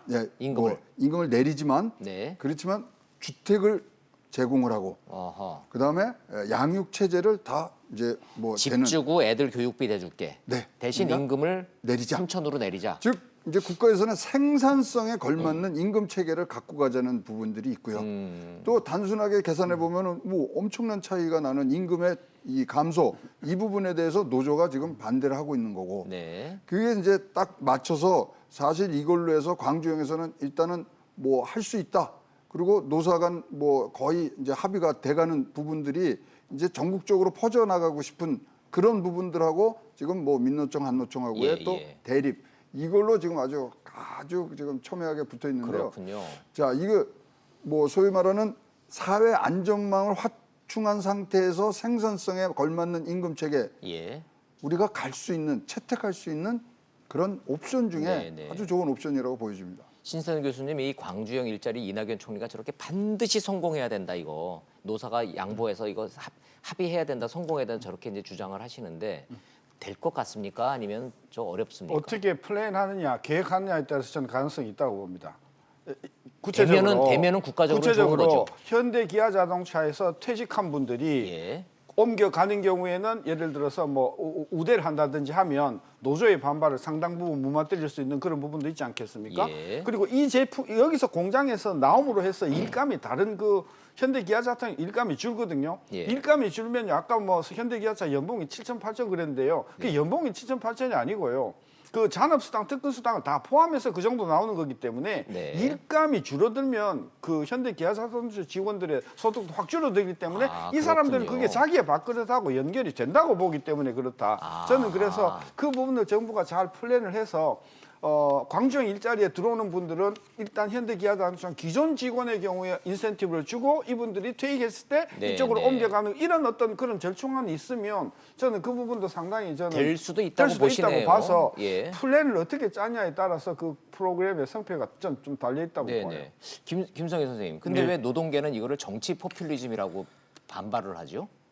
예, 임금 뭐 수준을 뭐 좀 긍정적인 측면도 있습니다. 원하청의 임금도 격차가 안 나도록 하겠다. 네. 하청업체의 임금이 뭐 절반 정도밖에 안 된다, 뭐 60%밖에 안 된다 이런 얘기를 하는데 그보다 더 낮을 수도 있습니다. 그래서 그런 것을 해결하는 모델이고 중간 이상의 중고형 임금 수준 네. 그쪽에 일자리를 만드는 게 바람직하다 이렇게 네. 돼 있죠. 공공부문 일자리에 주목하는 이유도 중간 이상의 아주 예. 초고 임금은 아니지만 그 이상의 임금 전체 평균을 올릴 수 있는 네. 그런 일자리라는 건 맞는데요. 그런 일자리를 만들어내겠다. 네. 그게 이제 지자체와 협력을 통해서 만들어내겠다라는 건데 울산 현대자동차에서 반발하는 이유도 이게 성공하면 사실은 일감은 나눠먹기의 성격을 가지고 있어서 예. 예, 어느 차가 가느냐도 걸려 있습니다. 그렇죠. 인기 그래서 차종이 소위- 만약에 인기 차종이 글로 가서 일감이 예. 광주로 많이 가면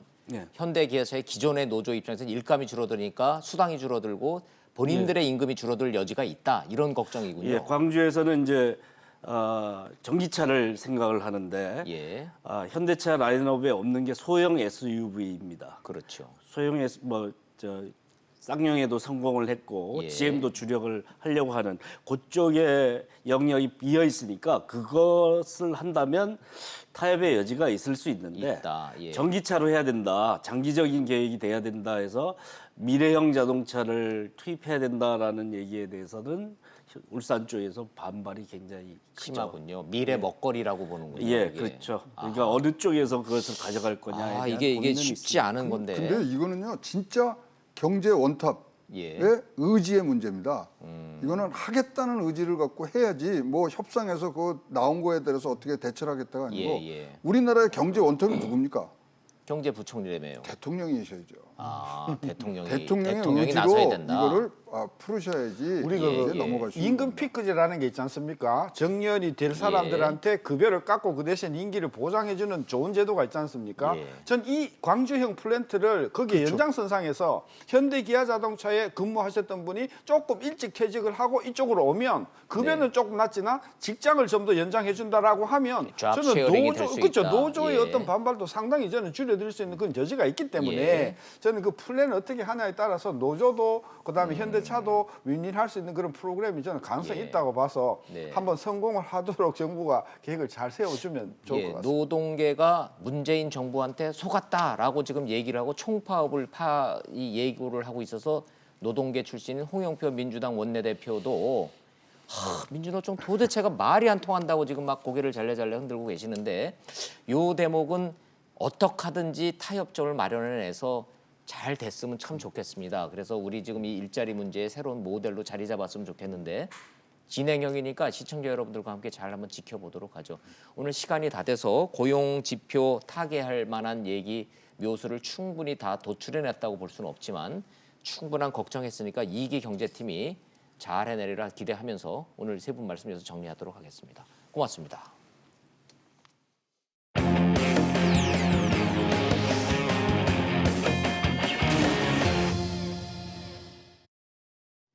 시청자 여러분들 잘 아시다시피 대한민국의 판사는 헌법이 신분을 보장하고 있습니다. 헌법.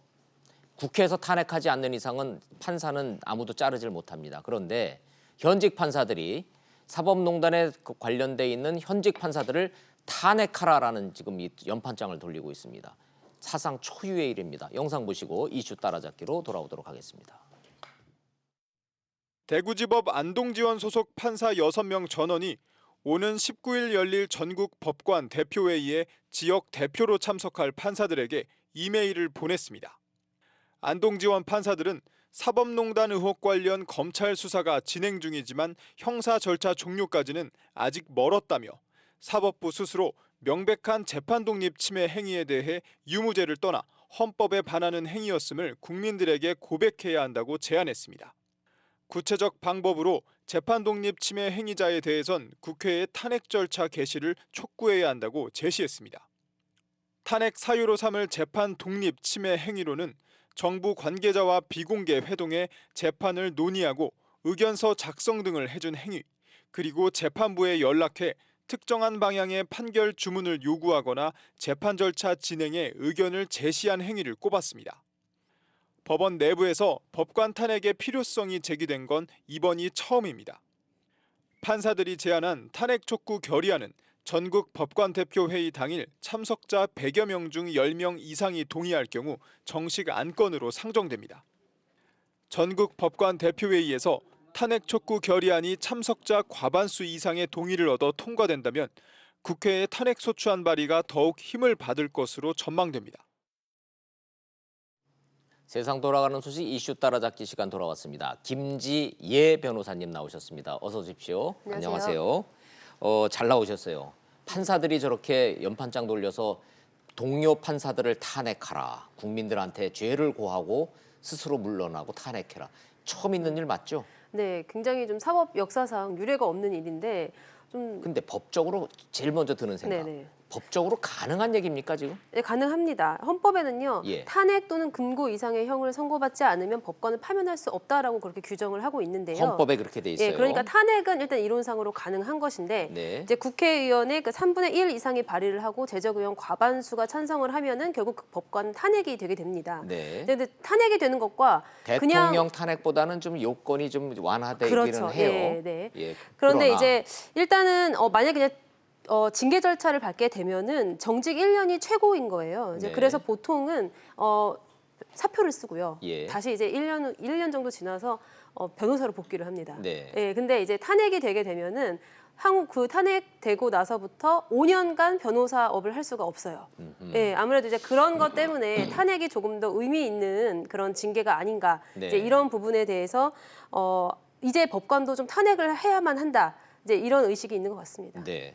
그 대상자가 이른바 사법농단 사건으로 지금 재판을 기다리고 있는 임종헌 전 차장, 네. 그리고 지금 이제 조사 대상이 되고 있는 박병대 대법관, 고영한 대법관, 뭐 이런 분들이잖아요, 지금. 근데 이분들이 지금 현재 퇴직이 되어 있어요. 예. 그래서 양승태 전 대법원장, 뭐 박병대 전 대법관, 임종원 전관들은 빠지고 예, 그렇죠. 이분들은 이미 탄핵 대상이 아닌 거죠. 법관의 지위가 지금 현재는 없기 때문에. 현재 판사의 신분을 갖고 계신 분들부터 탄핵하자 이 얘기네요. 예, 그러면. 그런 얘기입니다. 그래서 이 세 분, 그러니까 어허. 양승태, 박병대, 임종원을 제외한 그 나머지 지금 아직 현직 판사들. 남아 있는 분들을 대상으로 지금 탄핵을 진행하자고 주장하고 있는 겁니다. 근데 뒤집어 얘기하면요. 판사들은 법을 판단해서 재판을 하는 사람들이기 때문에 누구보다도 법에 집중해야 되는데 무죄 추정의 원칙이라는 게 있잖아요. 지금 그렇죠. 연루는 돼 있지만 재판을 거쳐야 될 상황이고 조사를 받아야 될 상황인데 그거 전에 탄핵부터 먼저 해라?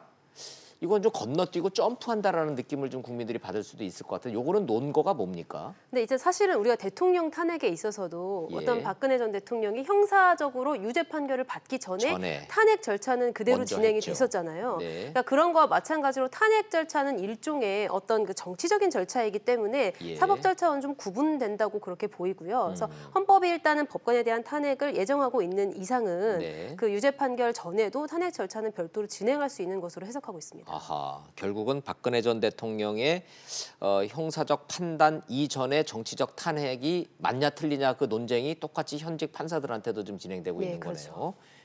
뭐 여기에 대한 뭐 판단은 시청자 여러분들, 국민 여러분들이 각각이 해야지 우리가 맞다 틀리다 얘기할 수가 없는 상황이네요.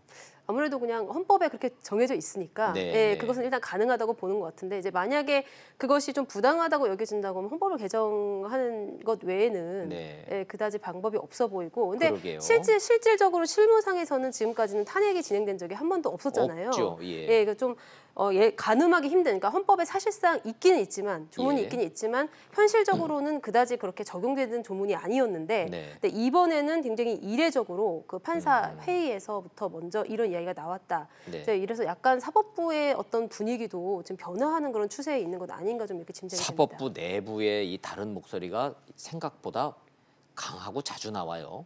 아, 젊은 판사들의 생각은 정말 많이 달라진 모양이에요. 아, 그런 이번에도 것 같습니다. 보면은 탄핵도 상상하지 못했던 초유의 일이 벌어지고 있어서 국민들이 관심이 많습니다. 네. 한번 좀 지켜보죠. 어떻게 가는지. 아마 내부에서는 그런 위기감도 있을 거예요. 사법부의 권위가 너무나 추락하고 있는 거에 대해서 네. 뭐라도 해야지 이걸 네. 다시 복구할 수 있지 않을까라는 위기감도 있을 겁니다. 근데 탄핵한다고 이 떨어진 신뢰도가 다시 높아질까요? 그건 또 별개 문제 같기는 한데 네. 내부에서 자기들끼리 총질하는 거에 대한 또 그 불만의 목소리, 또 이 곱지 않은 시선도 국민들한테 존재하니까 판사님들도 알아서 잘 판단을 하시겠죠. 네. 한번 지켜보죠. 어떻게 진행되는지 차분하게.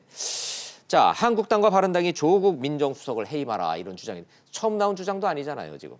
뭐 계속 인사가 있을 때마다 예. 언제나 그 인사 검증에 대한 실패 책임을 물어서 민정수석을 예. 해임해야 한다라는 이야기 계속해서 그럼 나오고 있었죠. 이것도 예. 그럼 시청자 눈높이에서 그럼 질문하겠습니다. 네. 조국 민정수석 해임안 처리 현실적으로 좀 가능한 얘기입니까? 아니면 그냥 정치적으로 이렇게 그냥 공세를 하는 겁니까? 저는 정치적 공세라고 봅니다. 현실적으로 예. 불가능한가요? 그러니까 민정수석에 대한 해임한 권한은 어차피 예. 대통령에게 있는데 대통령이 이건 마음을 먹어야 되는데 예, 그렇죠. 근데 이제 이를테면 이런 거예요. 대통령이 그래서 저와 협치를 위해서 내가 민정수석을 해임하겠다라고 이야기하면은 어느 정도 이제 그 대통령이 본인들에게 숙이고 들어오는 걸 이제 바라는 그런 모양새가 되거든요. 네. 근데 그게 지금 현실적으로는 굉장히 쉽지 않을 거라는 거를 본인들도 알고 있을 거라고 저는 김 생각을 합니다. 변호사님은 문재인 대통령이 조국 민정수석을 해임할 생각이 1도 없다고 보시는 거네요. 그리고 현재 이런 분위기 속에서는 더더욱 해임할 가능성이 없을 거라고 현실적으로 생각을 합니다. 불가능하다. 예. 자, 그런 사상 다 알고 있는 자유한국당과 바른미래당이 조국 민정수석 해임안을 자꾸 이렇게 집착하는 정치적 이유는 뭡니까? 이제 일단은 인사에 대한 불만인데요. 김수현 정책조정실장, 그다음에 아. 또 홍남기 경제부총리 이 이야기는 현재 지금 소득 주도 성장으로 대변되는 이 정부의 정책 경제 기조를 바꾸지 예. 않겠다라는 그런 표시거든요. 의지죠. 예, 예, 그런 의지를 의지가 보여준 담겨 거. 있죠. 여기에 대한 불만과 그다음에 이 조명래 환경부 장관 임명 강행한 거. 네. 이게 국회가 보고서 채택을 하지 않았음에도 불구하고 아하. 그대로 대통령이 강행을 했다. 지금 이 부분에 대한 불만을 표출하는 것인데 음. 저는 보고서 채택을 하지 않은 부분에 대해서 임명을 계속 강행해 온 그런 관행은 예. 약간 조금 문제가 있다고는 보입니다. 왜냐하면 예. 국회의 조언을 듣도록 이제 이런 절차를 마련해 놓은 것인데 이거에 네. 대해서 이제 완전히 전부 그냥 고려하지 않는다는 점은 이제 그 점은 약간 국회와 그 청와대 사이의 어떤 권력 균형에 있어서 좀 문제가 있을 수도 있다라는 판단을 하는데요. 그러니까 한마디로 얘기해서 이럴 거면은 장관 인사청문회 뭐하러 하냐? 그렇죠. 그냥 그러니까- 알아서 그냥 저 임명하고 말지. 예, 예. 인사청문회 괜히 시켜만 놓고 시끄럽게만 해놓고 뭐 임명은 대통령 마음대로 할 거면은 인사청문회 왜 하냐라는 야당의 지금 불만들이 좀 여기서 터져버렸군요. 네, 근데 물론 어느 정도 그런 합리적인 측면은 있는데요. 네. 근데 그럼에도 불구하고 지금 현행 법상으로는 그래서 이 임명을 강행했을 때 이것을 뭐 제어할 방법도 제어할 없잖아요. 방법은 법적으로는 없습니다. 뭐 대통령이 하면 그만인 거지 네, 않습니까? 그래서 저는 이제 양쪽이 전부 다 약간의 좀 양보가 필요하다고 생각하는 게 네. 이제 청와대 나름대로 이제 굉장히 좀 강하게 본인들이 처음 계획했던 것들을 밀어붙이는 경향이 있고 그다음에 야당 같은 경우에는 지금 12월 2일 날 예산안 처리를 해야 되는데 2일까지 네. 그때까지의 일종의 이제 볼모로 잡는 거죠, 정책을. 정책과 네. 예산안을 볼모로 예. 잡고 우리 요구 안 들어주면 안 해줄 거야. 뭐 이렇게 예. 그냥 누워버리는 그런 네. 형태가 계속해서 이제 반복적으로 일어나고 있어서 이렇게 되면은 결국에는 국정 운영에 차질이 빚어지고 그 피해는 고스란히 국민들한테 예. 올 수밖에 없다는 사실에서 서로 조금 한 발짝씩 양보가 필요하지 않을까 이런 생각도 네, 좀 해봅니다. 조국 뭐 민정수석 해임 요구에 대해서 뭐 민주당 측의 반응은 한마디로 근거 없는 꼭 명분 없는 몽리다. 그만둬라. 뭐 이제 이런 거 같고. 근데 왜 그러냐면은 그 조금 왜 조국 민정수석을 공격을 하느냐를 가만히 생각을 해보면 네. 어떻게 보면은 그 대통령을 대신해서 조국 민정수석이 일단 매를 맞아라 뭐 이런 취지거든요. 네, 이제 네. 그런 부분이 그런 정치적 노림수가 있다는 그렇죠. 말씀이시군요. 단순히 조국 민정수석이 그 자리에서 나가는 것뿐만이 아니라 예. 그냥 어떻게 대통령에게 어떤 어느 정도의 타격을 가하겠다라는 그런 의도가 명백히 보이기 때문에 네. 이제 그 부분에 대해서 청와대도 한 발짝 물러설 수가 없을 겁니다. 아마. 네. 근데 야당이 뭔가 이렇게 국민들한테 탁 지금 저 지지를 받을 수 있는 타겟 포인트를 정확하게 자꾸 찌르고 들어가야 되는데 조국 민정수석 해임 건의하는 목소리는 높은데 언론이나 국민들 관심은 그렇게 뭐 뒷받침되는 것 같지 않아요. 왜들 저래? 뭐 이런 예 그냥 그런 수준인 것 같아요. 그죠. 왜 갑자기 조국이지? 뭐 이렇게 그렇죠. 의아해하시는 분들도 예. 굉장히 많을 것 같아요. 거기다가 또 뭐 말씀하신 대로 이게 예산안한 거 연계돼서 투쟁을 해버리면 예산안하고 민정수석하고 뭔 상관인데 또 이렇게 되니까 예, 그래서 야당이 뭔가 하여튼 이 타겟 포인팅을 제대로 좀 못하고 있다라는 얘기도 있기는 있어요 네, 정치권에서. 그래서 얼마 전에 막 박용진 의원 같은 경우는 그 박용진 3법 관련해 가지고 지금 침대 축구 하듯이 시간을 끌고 있다. 뭐 네. 그렇죠. 이렇게 비난을 하기도 했는데 네. 또 마찬가지입니다. 그러니까 전반적으로 국정 전반에 지금 굉장히 좀 시급한 여당과 정부 여당이 굉장히 시급한 그런 시기에 본인들은 약간 약간 네. 조금 비합리적인 그런 요구를 내세우면서 그런 좀 시간을 이미지가 좀 끌고 있는 있죠. 그런 예. 이미지를 좀 지울 수 없는 상황인 것 같습니다. 네. 그게 이제 예산 정국하고 맞물려서 이게 어떻게 될지도 좀 지켜봐야 될 것 같습니다. 마지막으로 지금 이제 기억도 가물가물한데 드루킹 사건에 있어서 노회찬 전 의원 부인 뭐 증인 문제가 시끄럽다는데 그건 왜 그렇습니까? 저도 무슨 조금 얘기입니까? 굉장히 깜짝 놀랐는데요. 예. 그 김동원 씨 측에서 뭐냐면은 사망한 드루킹이 김동원이에요. 예, 그죠. 김동원 씨 측에서 이 노회찬 의원의 사망과 관련한 의혹을 제기를 하면서요. 예. 노회찬 의원이 정말로 사망했는지부터 확인이 필요하다라고 그렇게 법정에서 주장을 아니 했습니다. 잠깐만요. 무슨 소리예요? 정말로 노 전 의원이 사망했는지 여부부터 확인해. 그러면 뭐 지금 돌아가시지 않을 수도 있다라고 지금 드루킹은 의심하고 있는 그러니까 겁니까? 어딘가 살아 있을 것이다 뭐 이렇게 의심을 하는 것 저 정도면 이제 같은데요. 음모론의 끝판왕이네요. 예, 그렇죠. 지금 왜냐하면 장례 치른 지가 언젠데. 이렇게 주장을 하고 있어요. 이게 재판에서 노회찬 의원도 같이 나와가지고 대질신문을 하면은 무죄가 충분히 밝혀질 수 있는데 왜 네. 갑자기 자살을 선택했는지 모르겠다. 네, 네. 너무나 이 사망이라는 것에도 의혹이 있고 사망을 만약에 했다고 하면은 그 경위에 대해서도 좀 의심이 든다. 예. 이제 이렇게 주장을 하면서 사망 현장 예. 거기를 이제 현장 검증을 하자라고 그렇게 주장을 하고요. 그다음에 또 하나는 네. 5천만 원을 받았다고 알려져 있는데 그 중에 3천만 원은 그 노 전 의원의 그 아내 되는 분이 예. 미망인이 받았다는 거예요. 그렇기 때문에 아하. 이제 미망인을 좀 불러서 그러니까 대질 앞에- 조사를 예. 해보자라고 그렇게 주장을 하고 있는 겁니다. 앞에 부분은 뭐 영화에서나 나오는 얘기니까 뭐 그건 뭐 하나만한 소리로 이제 친다 치고 네. 뒷부분은 그 부분은 그게 핵심 포인트네요. 네. 금품 수수의 수수자라고 특검이 지금 지목을 했던 고 노회찬 의원의 부인을 증인으로 불러달라 거기에 방점이 찍혀져 있다고 봐야 되겠군요. 그러면. 네, 그렇죠. 실제로 돈을 받았는지 그 수수 상대자에 대한 조사니까 예. 저는 이 부분은 형사 절차상 필요한 부분이라고는 생각이 됩니다. 그렇죠. 예. 근데 지금 재판부가 현장 검증은 당연히 네. 기각시켰고 그다음에 그 말이 안 되는 얘기니까. 예, 그 노회찬 전 의원의 그 아내에 대한 증인 신문도 지금 현재 기각한 그런 상태예요. 증인으로 안 예. 해요. 그렇기 때문에 김동원 씨 측에서는 이거 네. 굉장히 재판부가 불공정하게 재판을 진행하고 있다라는 그러면 그런 국민 의혹을 제기하고 입장에서 있는 좀 거고요. 궁금한 거는 돌아가신 노회찬 전 의원은 드루킹 측으로부터 돈을 받은 사실 자체는 인정하는 듯한 유서를 남기시지 않았습니까? 예, 그렇습니다. 근데 그게 본인이 받았는지 부인이 받았는지는 명시가 안 됐는데 그렇죠. 드루킹은 지금 증인으로 부인을 지목해서 불러내라.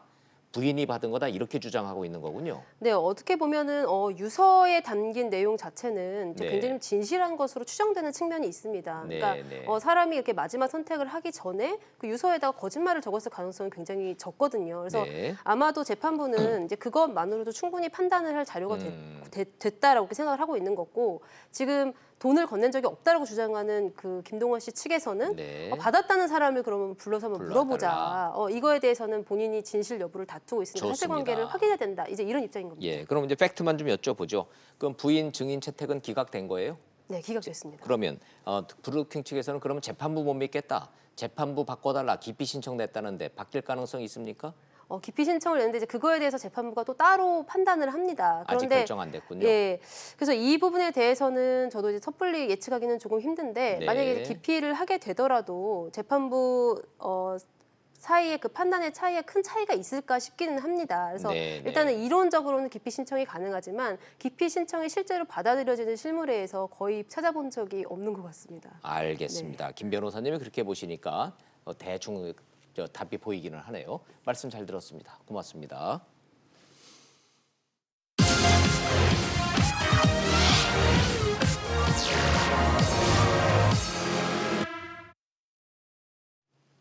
자유한국당의 전원책 실험은 보수 논객을 통한 인적 쇄신이었는데 결과는 좌충우돌 우왕좌왕으로 끝났습니다. 쟁점은 전례 없는 전권이었답니다. 전원책은 전권 준다더니 안 주더라 이랬고 김병준은 전원책이 월권했다 이럽니다. 근데 전권이 어디까지냐가 이 문제의 본질일까요? 저는 아니라고 봅니다. 핵심과 본질은 자유한국당 내부에서의 역시 박근혜입니다. 탄핵 자체가 잘못이었다라는 친박계, 탄핵은 옳았다면서도 복당한 비박계, 시간은 2년이나 흘렀는데 당신에게 박근혜는 어떤 존재냐? 이 질문에 대한 답을 못하고 있습니다, 의원들이. 과거지산이 따지지 말자. 친박, 비박 분명 존재하는데 이젠 계파 없다. 태극기 부대도 우리 편이다. 그러면서 인적 쇄신은 하자. 국민 입장에서는 이거 도대체 뭐 하자는 건지 이해가 안 됩니다. 민주당은 극좌 종북 세력과는 확실히 선 긋고 털어내고 집권했습니다. 한국당은 보수라는 바구니 안에 극우부터 중도까지 다 쓸어 담겠다는 건데 가능할지 모르겠습니다. 정치적 정체성과 노선, 반성도, 성찰은 물론 토론도 없는 그저 말뿐인 통합. 국민의 절반이라는 보수의 민심을 얻기엔 보수 야당들의 앞길이 여전히 안개 속입니다. 직설 마칩니다. 시청해 주셔서 고맙습니다.